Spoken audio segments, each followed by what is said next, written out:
Toujours confronté à ses collaborateurs, selon l'As, Khalifa a craqué avec cette phrase: je ne pensais pas que les gens avaient cette facilité de retourner leur veste, avant d'ajouter: je préfère me suicider que d'arbitrer entre Mbaye Touré et Bokoum le percepteur. Et pour cause, Vox Populi nous dit: le percepteur a essayé d'enfermer Khalifa dans la caisse et on a eu droit à un sale amer, écrit Le Quotidien, qui a déclaré au juge: ils ne sont pas dignes de confiance. Je suis dégoûté. Je préfère me suicider plutôt que de devoir arbitrer, écrivent les Échos. Khalifa a encore déballé et c'est pour mouiller Macky Sall, écrit Enquête.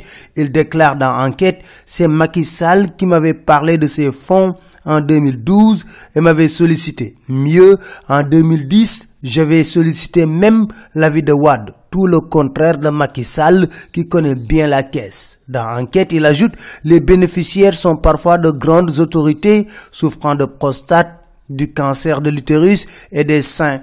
Note Enquête. Mbaye Touré, note Les Échos, a également exprimé son amertume en déclarant: j'ai le sentiment d'un homme meurtri qui depuis 25 ans est au service de la bonne cause et qui se retrouve devant la barre pour la bonne cause. Idrissa Seck, lui, a secoué le gouvernement au point de pousser le Premier ministre à sortir de ses gonds. L'Observateur parle de lavage à sec. Pour le Premier ministre, dire que la CMU est une fiction, que les bourses de sécurité familiale ne sont pas pertinentes, c'est dire de gros mots. Il taxe dans Vox Populi Idi et Mamadou Ndoye de troubadour en déclarant: il faut que la jeunesse se méfie des spécialistes du découragement national, avant d'ajouter: si Benno Bokk Yakaar est minoritaire, eux, ils sont dans la minorité de la minorité. Dans l'As, il déclare: ce sont des spécialistes de l'incantation du verbe. Affaire des 10 millions aux députés,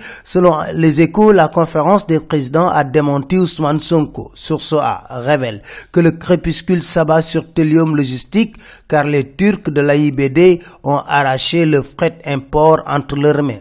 Après le faux douanier, un faux gendarme est tombé à Diamniadio, révèle Vox Populi. Le Quotidien de révéler que les étudiants sont désorientés à cause des 16 milliards dus à l'enseignement privé. C'était tout, merci, très bonne lecture à tous.